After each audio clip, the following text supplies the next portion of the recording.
Hello guys, this is the Smart Couple. Welcome once again to the Relationship Hub. Today, we are going to be having a conversation that might shake some tables and even some beds. We are talking about signs of a dying marriage. There's so many things that goes on in marriages that lead to that moment that we don't want. Many a times, those things don't happen overnight.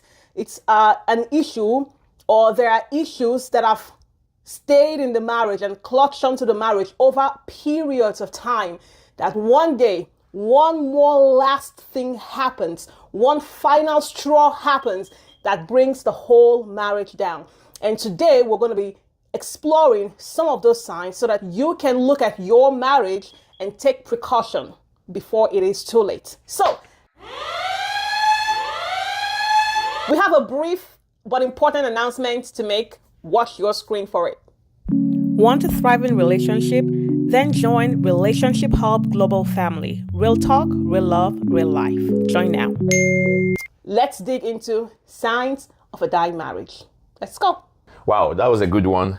Yeah, no marriage just dies like that. There are things that must have been happening. It's either it was ignored, or it wasn't taken seriously, and before you know it, they land in divorce and other things. So one of the reasons is when there are constant conflict in marriage and it's unresolved, and it leads to cold treatment, and that's a sign. The reason why that is important is when there are constant, you quarrel more or you argue more than the time that you guys spend having good times. Today you quarrel more than, sometimes some people quarrel 5 times, 6 times in a day. Everything they argue about it. You can never come to compromise in anything. So that's a sign that this marriage is going somewhere different from where you intentionally or where you originally intended to go.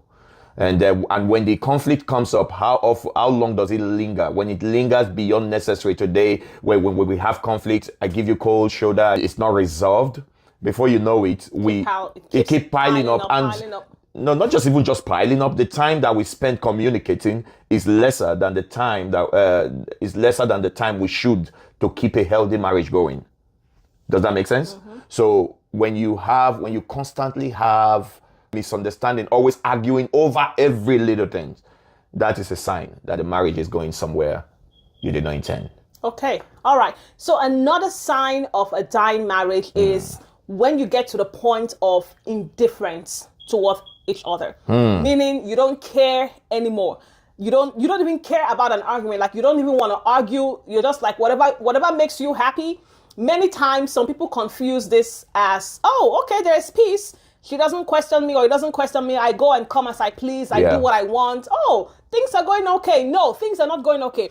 When the person is supposed to be concerned over what you do, because that's what marriage is about. It's about compromise. It's about accountability. It's about responsibility. When the person you're with doesn't care anymore, whether you come back at 12 a.m., 3 a.m., whether you smell of a different fragrance than what is accustomed to you, they just don't care, right? That is when you know that things are dying. They become so complacent about the marriage. That is one of the worst things that can happen in a relationship. When you get to the point of, I don't care, or I'm going out, don't wait up for me. Okay, I'm going to hang out with my friends. Okay, when will you be? They won't even ask you when will you be back, because they don't care anymore. If you'll notice that you're in that place, it's time to pause and just begin to reanalyze the reasons why you're behaving that way, and begin to put things together before it gets too late. Yeah. So another reason too is when you find out that your communication in the house is just on the surface level. There's no more, you guys don't talk about deep things. It's just, how are you? Fine. How was your night? Fine. And all those kind of conversation just on the surface level, that even when you want to have a communication with the person, your spouse, it looks like it's a chore that they gave to you to do, that you have to do it. And when you start having that feeling and your communication level in your home has gotten to that point where you struggle to talk, it's a sign that the marriage is dying. I think when you can't talk about how you feel. Your day. You can't express your vulnerabilities. What's going on in your life besides how was your day good? How did you go? Okay. Yeah. Some people find it so, when you get to that point, you find it so hard to talk to your spouse that if you want to talk about something that is bothering you, you feel more comfortable calling someone outside, calling a friend, whether male or female friend, to express how you are feeling, and you have a spouse at home. It's a big sign where your communication is just on the surface level. It's a big sign that this marriage is heading somewhere. Yes, and sometimes it could even be the fear, like there's that fear of even communicating because they don't know how you're going to respond to whatever it is that they want to communicate. Maybe it could even be that complacent, indifferent part where you just don't care about what they're saying anymore. Yeah, and that's really a big thing. Yes, it is, because communication is key in marriage. It is key. When you don't have opportunity to talk, it's a big problem. Yeah. All right. So another way to know that your marriage is slowly sliding down the slippery slope is when you become colleagues at home. When you become colleagues at home, instead of intimate partners, you become roomies, you become colleagues. You do things together, but not in unity. You have to, things are just on a schedule because we have to do this. For example, you take the kids to school, I pick them back home. Okay, you pay the rent. I do this. So you live together like business partners, but there's no strings attached. Right. No connection. We're just doing this thing together, maybe until the kids grow up, and then we can go our separate ways. Or maybe just, I don't want to do this with anybody, so we'll just stick it out. Since we're not fighting, we'll just keep it where it is. Just be cordial with one another, but we live our lives professionally at home. Yeah, and at that time, there's no more physical or emotional connection. Yes, you guys just sit down. Sometimes, have you seen some spouse watching movies or being in the living room together? This one is on his phone. They are just there, just counting time, like mark record that they were. Yeah, it becomes so mechanical. Yes, there's no physical, emotional touch, things like that. It leads to I think it's a sign that the marriage is dying. You are not compelled, you don't even feel reason to do anything physical or emotional, like using words of you look beautiful, I love your outfit, oh God, this is there's no affection, no passion, which was actually going to drive me to my next point, which is that the bedroom life becomes really, really mechanical or boring. Or does not even become happen like a anymore. duty. Yeah, okay, it could be a duty, it could be mechanical, it could be that it doesn't even exist. I've not heard of people who've been married, you see them out there looking wonderful together, but they can tell you, for 6 months, nothing has happened. Yeah. But they look wonderful. They're taking the kids, bringing the kids to church. Yeah. They're doing things, you see them together, cheering the kids on their games. They're just, on the outside, a happy family. Yeah. But on the inside, I think once that intimacy, because the reason for sex in marriage, it builds intimacy. It builds that connection. That's what the Bible says, of course. When a man sleeps with a prostitute, he becomes one with her. It intensifies your oneness, so to speak, right? Yeah. And so when that element is removed from a marriage, no matter what, it can't work. Yeah, I think I don't know if I told you of someone who I talked to who was she was telling me that she has not had sex with she has not made love to her husband or for about a year or 2 years. I said, what? So I was wondering, how possible is that? I said, so you guys don't meet at all? He said, we do. He said, but we're not making that. I'm just fulfilling my duty. Duties. I'm just fulfilling my wifely duty. So she's just there, but she's not there.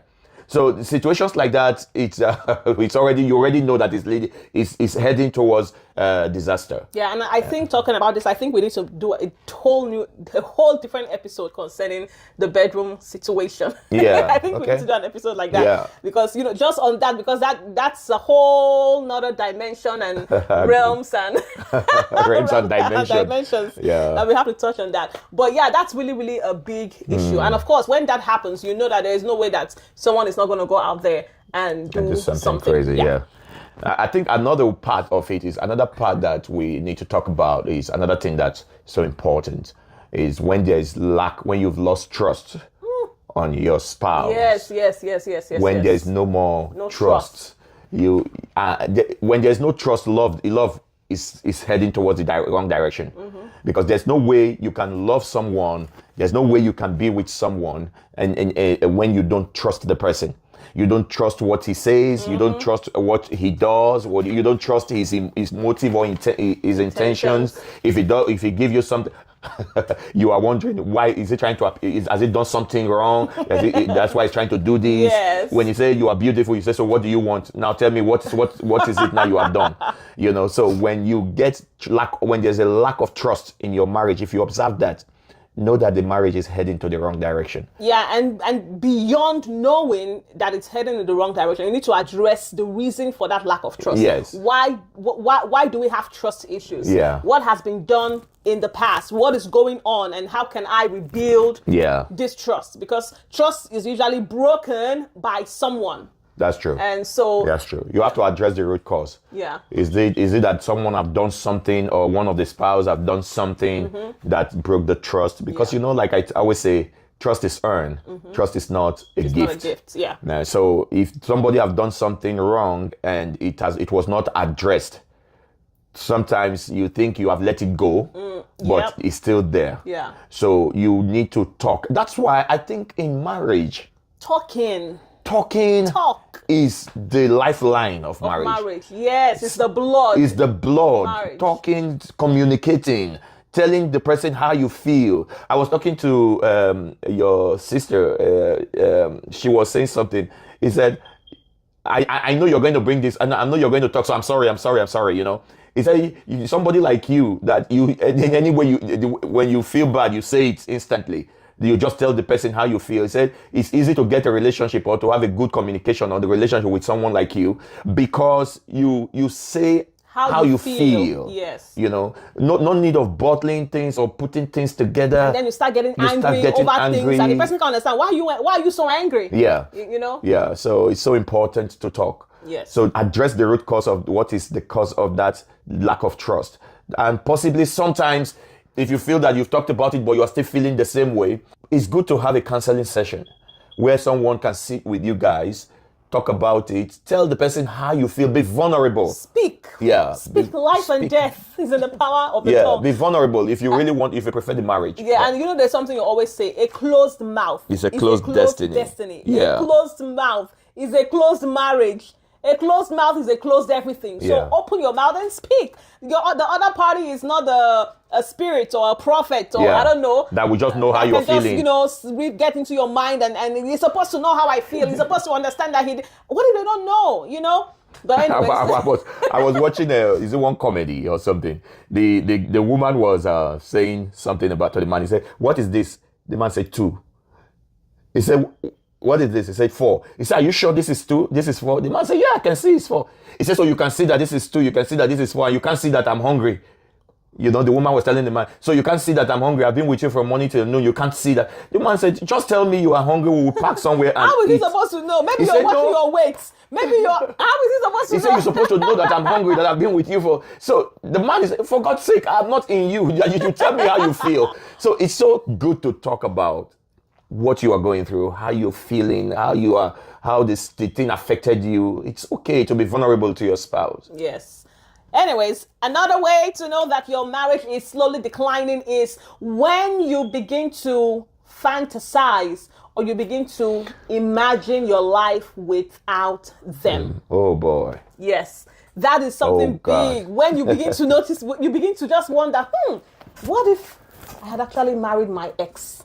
And what if it's this other person, or what if it's that celebrity crush? And then every day you're daydreaming about how life would be if this person was no longer in the picture. Your life. You begin to try to become independent. If you're that kind of person, for example, as for a woman, if you're that kind of woman who always depends on your husband to do, some things, fix your tire, do this and do that and all of that, you begin to imagine, what if, let me start doing this stuff on my own, because now you're anticipating life without them. I'm not saying you can't do those things on your own, you can, but I mean, of course I don't, because why should I? You should try to be doing it anyways. Why should I? I remember one time I traveled, I have to call you guys, "Can you change your oil, please?" of the car, one of the cars. Yeah. So, but when you observe that, you have to pause. Why am I thinking about life without the person that I'm currently living with. This person is supposed to be my forever. We're supposed to be together till we grow old or until death do us part. Why am I thinking about life with somebody else? Whether it's imaginary, whether it's an ex, whether it's someone you currently have a crush over, whatever it is. When you find yourself doing that, then there is something going on. Your best moment is when you fantasize of the person that you should have been, or someone else that you could have been with. Maybe and that is that's a bad sign. And that's actually where, of course, infidelity comes into play, because when you begin to think about these things in your mind, you begin to create these images in your mind, out of, the Bible says, guard your heart, for out of it proceeds your experiences, So whatever it is you're beginning to think about, imagine about, sometimes may even voice it out. Yeah. Whether one way or another, by reason of divine order, you would find that opportunity, that kind of person will suddenly appear out of nowhere. You'll probably meet life has a way of honoring the word of God. Right. Right. So be mindful of your thoughts. If you're in that place, bring yourself back. Like my husband has said, I'm sure every episode you always hear about communication. Communicate. Tell them what is going on. This is forever, honey. Yeah. Another sign to know that your marriage is draining is you find solace, or you not prioritize things above your spouse. Prioritize the children, prioritize your work, prioritize the chores at home, prioritize everything. You Yes. You finally got it now. Not forget it. So this is no more promise. So yes, when you start prioritizing things above your spouse. Now, when you are among your friends, some people actually prioritize their friends. But I told you I'll be spending time with my friends and let go of the other plans they have with their spouse. That is a sign that your marriage is going in the wrong direction. Some people actually prioritize their hobby. I told you I will always have this time to myself, so I don't want you within my space. I don't want. So it's a sign that your marriage is heading in the wrong direction. Yes, when the person that should be first becomes the last. When you begin to seek outside attention, when you, for example, maybe things are going on at home.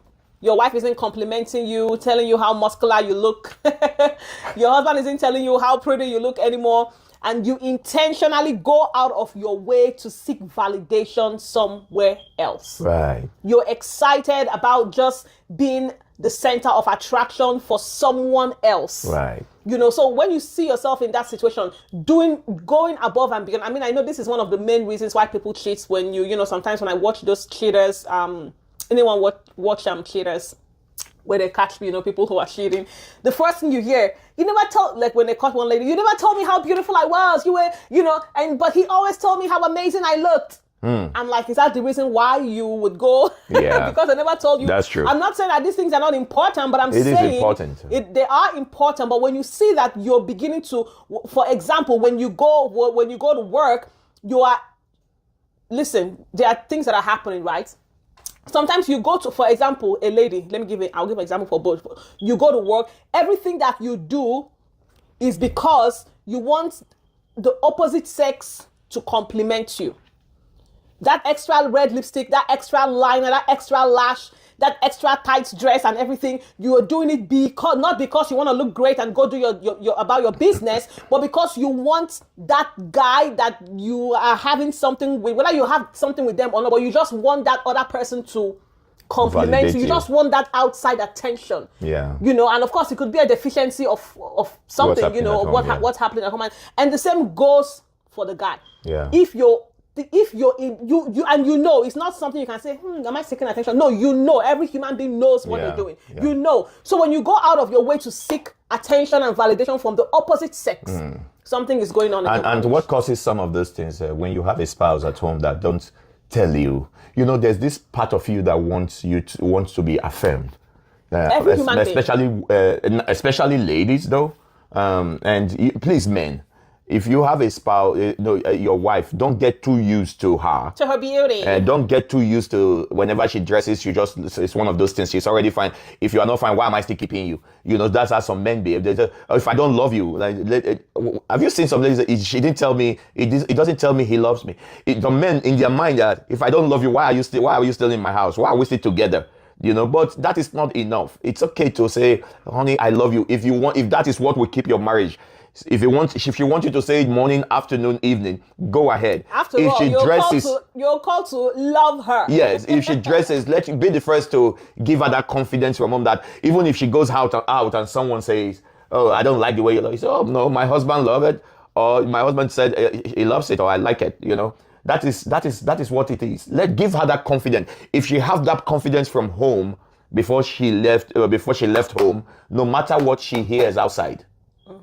Her confidence level is built. So if she doesn't hear it, she starts looking for it from outside. So sir, ma'am, sirs, learn to tell your wife they are beautiful.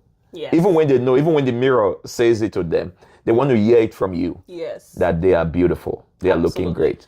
Although it doesn't mean that every time they wear some things, even the one you don't like, you say they are beautiful. I'll tell you, go and change that. I don't think that's nice enough, Yes. Yeah. It's all about, I think in every communication, it has to be laced, fabricated in love. Everything you say, as long as you say it with love and respect, and the other person, of course, trusts and understands your motives, I don't think you have to explain how you're saying what you're saying. Yeah. Because I was telling someone, even as a pastor, sometimes, I dress sometimes, and some people say, you're not supposed to wear this as a pastor. And once I wear it at home, and my wife says, oh, baby, you look great. That's all that matters. When I go out and you say, I didn't look like a pastor. That's your problem, honey. Well, that's an opinion. Yep. I've gotten a validation from home that I'm good and what I'm wearing is fine. So It's good to have that validation from home. And please, just so that we're balanced, ladies, you also need to validate your man. What does a man need validated? Many a times it's not really his looks, because men don't care, right? They can wear one shirt for the whole 10 years and they're okay. What most men need to be validated is their ego.